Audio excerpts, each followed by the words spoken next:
If you gig with a function band, you need a reliable setup. No more messy cable, no more sound problems on the stage, and no more tech fails. So here is a gig rundown of all the gear that I'm using with my function band, from my wireless guitar system to the iPad that I use for the set list and my go-to pedalboard and in-ear monitors. Whether you're a gigging musician or you're just curious, this is the setup that makes my life way easier on the stage. So let's start with the guitar. For most of last year, 2024, the main guitar for my function band gigs has been the Fender American Deluxe that I have next to me here.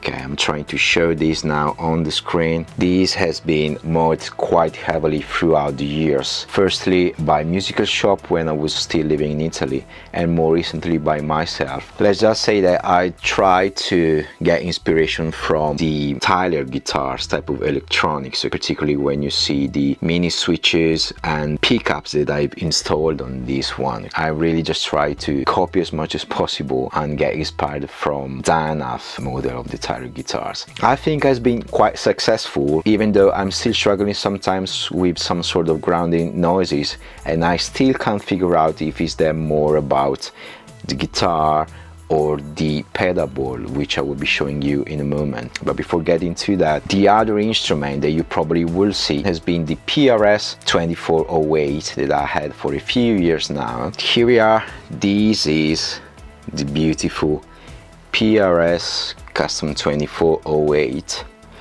which I'm still quite worried, I have to be honest, to carry around for any situation outside of my home studio and for remote recording, just because this to me is such a beautiful piece of art that I really find hard to, leave on the stage in between sets and even carry in a van and stuff like that. So I'm still very cautious when I use this one. But for both instruments, what I look for is versatility in the sound. In this case, you see that I have again two switches where I can kind of get more of a single coil sound on both the treble and the neck humbucker.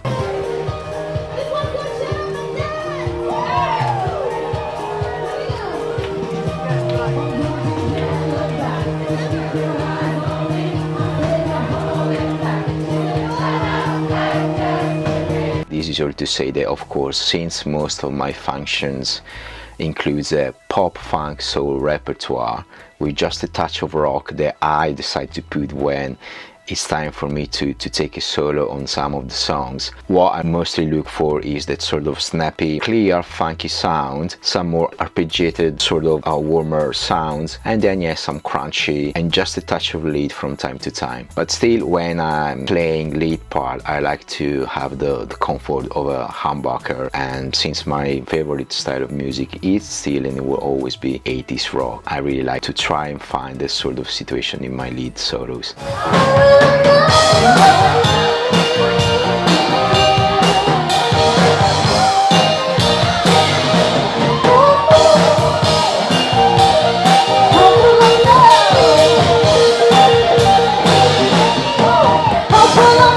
Okay, this is for what regards the instruments. Let's move on to the pedalboard. For the pedalboard, I decided to go for a Quad Cortex Neural DSP since last year, and this is what I'm talking about. This is already installed on one of those Nano, I think, pedal train, and in particular this is a limited edition. At least this is what Undertones posted last year, and I got this back December 2023, January 2024. That's why the color is a bit different. I think by now most of us should at least have heard about Quad Cortex. In my case, I'm using the hybrid configurations where the top buttons give me a selection of presets and the lower buttons give me the selection of scenes. I don't think I've explored any of the infinite possibilities that this machine gives you. What I was looking for was essentially to have a few features that are very important for me. On one side is the portability, and I think this is still one of the best sized pedalboard that you can find right now, at least on a professional level. The other thing I was looking for for is to definitely have two inputs. Hopefully you can see that here. Yeah. And this goes more for those situations where maybe I have to play an afternoon acoustic duo or acoustic jazz set, and then playing a full-on party repertoire in the evening. So maybe I will need to have sounds for acoustic guitar and sounds for the electric guitar to be available at the same time, with the shortest amount of changing and time to spend in rewiring or changing things around. The same goes for when I play musical theater shows. It's really important for me to have access to two completely separate inputs, and at the same time being able to feed in any mixing desk with both sounds at the same time. The other thing you might notice on my pedalboard is that I paired the Quad Cortex with an expression pedal. This is a very basic one, possibly more information about the brand and the model on the screen right now, and I just needed something to do the job. I used that according to the presets as a wah-wah or as a master volume pedal. That is as much as I need most of the time. And again, I was looking for something to be very compact and to be sizable for a very reduced pedal board in terms of dimension. And the main reason is that I wanted this to fit into a suitcase that I will show you at the end of the video. I'm using 4 main presets that you should find available on the Quad Cortex. So the first preset offers 4 different scenes that moves from a clean, funky rhythm sound to a more kind of 80s chorus affected sound, to a regular crunch that I use for rhythm power chords and to get a bit more of a on the edge with a slightly bit over the edge type of distortion. And the fourth is a more gainy lead type of sound.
But again, that is not still the 80s full rock type of lead that I use. The second preset is actually a sort of a Brian May-ish type of preset where I have 2 main scenes, one for rhythm and one for lead, for those specific numbers that are Queen song.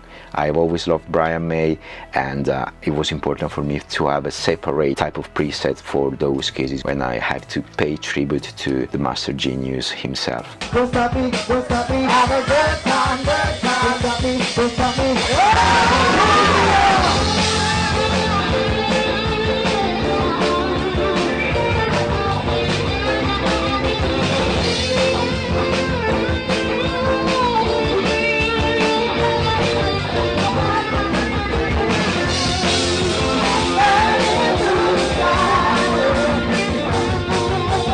The third preset is actually the acoustic preset that I just leave on its own when I need to use it. I don't have much to say about it. It's a bit of EQ and compression and a slightly touch of reverb. And but again, if you go on my Quad Cortex, you should be able to find that. And the last one is the full-on 80s sort of a lead sound.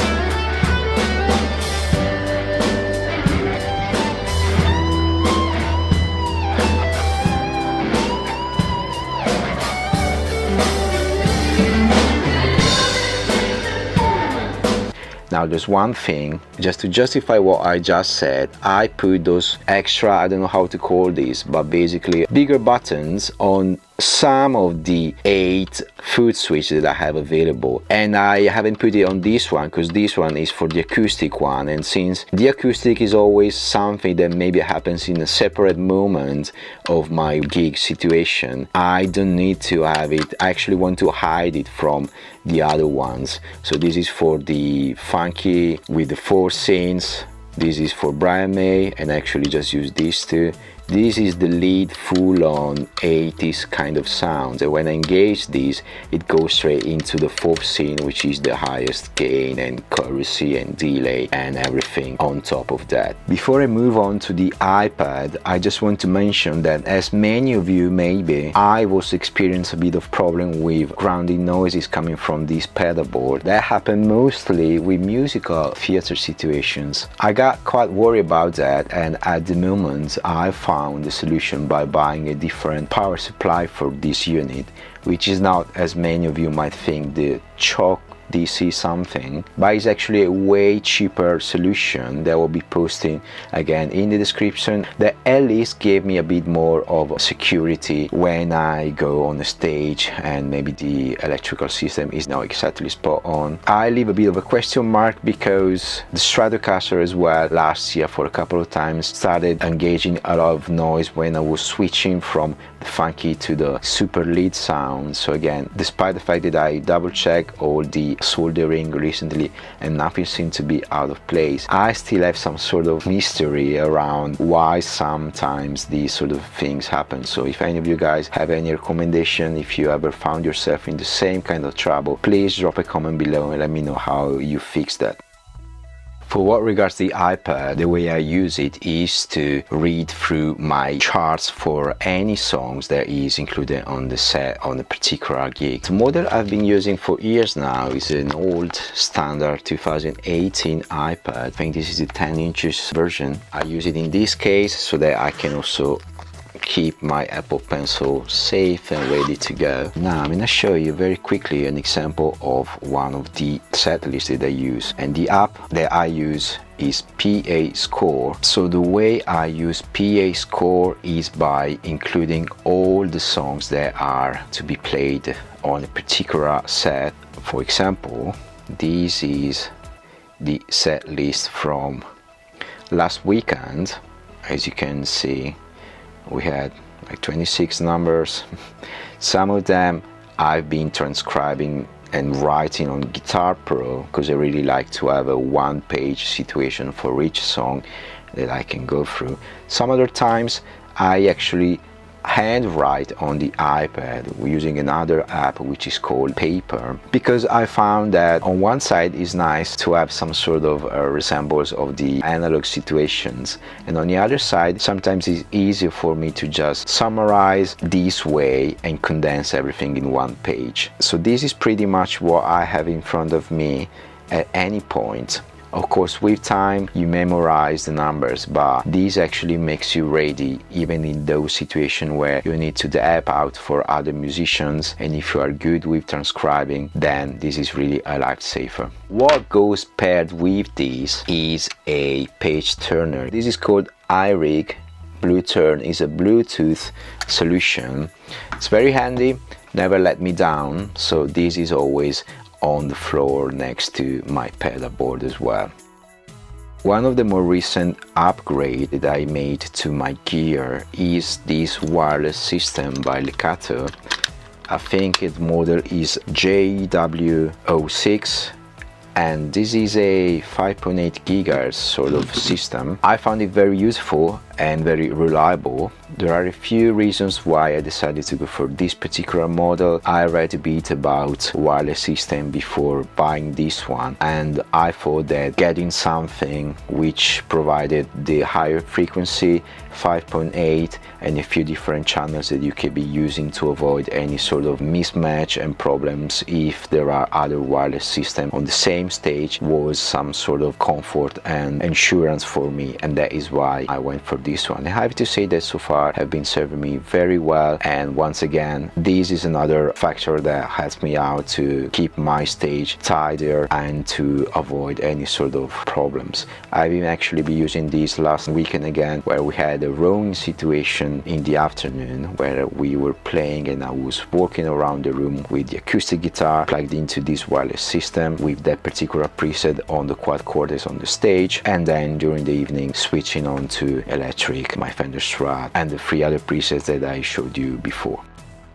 Last but not least, very important for the whole setup is my in-ear monitors, and in my case what I've been using for a couple of years now are these monitors by ME Audio. The model is MX3. This is a triple driver type of monitors, and I think that I kind of find the best solution for me to being able to hear my guitar in whatever mix and whatever situation is coming from the desk, and at the same time being able to have a bit of room of what is happening on the stage, the other instruments, the singers. And as an extra upgrade that I totally recommend for whatever type of in-ear monitor system you have, if you don't want to go just yet down the road of the personalized molding for your in-ear, what you can do is to get something like this. These are tips by Sonic Foam, and of course you want to check that you get the specific model for your monitors.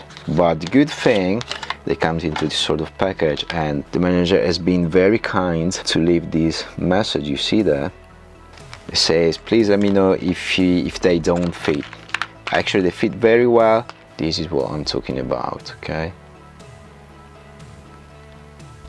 So these tips goes and replace the ones that come straight with the monitors, and what I found out is that this gives me the right balance between being completely isolated from the rest of the instruments and what's happening on the stage, and at the same time being able to feel a bit of the room. So totally recommended. This is not sponsored at all. I just really appreciate the work that they do, and I think that helps you to achieve your targets in terms of sound when you are on the stage. Still related to the iPad stand that I've been using for a few years again is this sort of telescopic 3 pieces stand that is specifically designed for an iPad or any other sort of tablet, where you can hang and hold the iPad. The good thing about this particular model is that it comes with a secondary holder for a phone that I usually hang at the bottom of the iPad, and on that I usually leave the app to control my personal mixing that comes from the desk. And also, whilst we are still on the stand topic,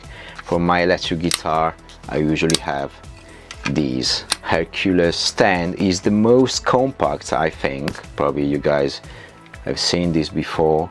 It's very light and compact, and once again can fit in my suitcase very easily without taking too much space. The last item I want to show you is not exactly gear related, but it's definitely important, and is the suitcase that I usually use for my gigs, okay?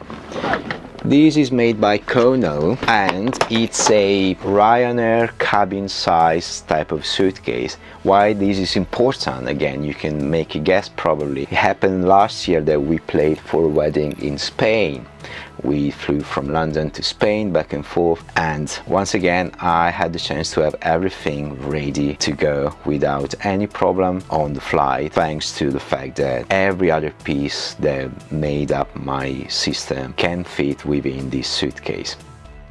So to wrap things up, I think I had 3 main goals in mind when I was building up this setup. In first place, of course, I was looking for a system that could give me the quickest way to guarantee speed and efficiency, meaning less time to set up everything and having the chance to put everything in a suitcase and being ready to go. And then of course reliability, hence why I spent a bit of time figuring out the best way to include a wireless system and making sure that that is reliable reliable even when I have to play in different situations, roaming around the room and these sort of things. And finally, of course, versatility in terms of the sounds that I could cover. This goes more for the choice of the Quad Cortex, but also I think having the chance to tweak around my instruments and coming up with some sort of more versatile solutions starting from the guitar itself. I hope you guys enjoyed this run through my setup for function band that possibly makes things run smooth and stress-free. If you want to check out any of the gear that I mentioned, I have linked everything in the description below. Before I leave you, I have a question for you. What is in your function band setup? What is your solution? Did you come up with anything different? Do you have anything to recommend? Maybe to solve my issues with the Quad Cortex when it comes to grounding noise. Maybe you have experienced some other wireless system. So let me know in the comment section below. I'm more than happy to hear about your personal experiences. In the next video, I'll be showing you how I use the iPad with PA score, but even more importantly with paper when I write charts for my gigs. So make sure to like this video, hit the subscribe button, and I'll see you guys very soon.